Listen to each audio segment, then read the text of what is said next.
nanay na kasi diba may. Pero nandun yung nanay. Hindi na umalis. Kailangan namin KTV. Kasi plastic. Pang-rails. Pero nakasigaw pa yung nakagaling pa yun. Nakahidata niya yun. Dito. Nagagana na yung kapatid niya. Kapatid niya yun. Nakalive yung signal. Wala ko load. Nanay, kapatid yun. Yun yung nagsasandok ng hari. Kapatid yun.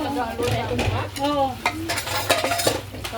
Ikaw lang magsulat ng inis. Bakit nung kamay ko pinumapakong namin sa labas? Nasakit? Sa labas talaga, sa lauo. 2 oras di pa ako tapos. Tamang maganda yung mga bahay ngayon. Sa bahay, ginagawa rin yung labas. Tamang maganda yung mga amo gagawin doon. Nakita niyo? Baka ikakasal mo yung alaga mo. Parang upuan yata. Gandahin ang bahay namin.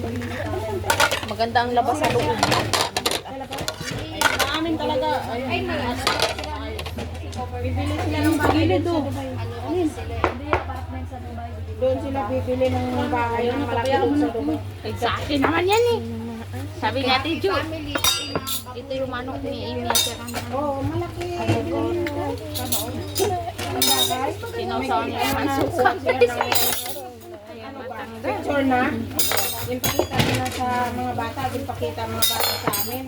Sabi ni mama, yan yung picture di ba? Parang nagkulay naman sa likod ba yun? Pero di gaano. Ano yun, Tay? Pero din tulad nung una talaga kulay mo. Pero dito rin. Mayroon dito. Ano yan? Ano yun, Tay? May bahay na kayo sa Dubai? Ito kasi ang kulay. Sana unayos. Sabi nga niya, sa bahay na lang na isa. Sabi ko, dami nga lang itong palko na to. Sana dami na ano.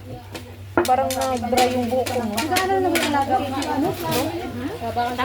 Parang nag-dry. Tapos na to? Wala ko lang. Ano? Ganuhin mo nga. Hindi ano. Ang bilis ano kasi basa naman basa.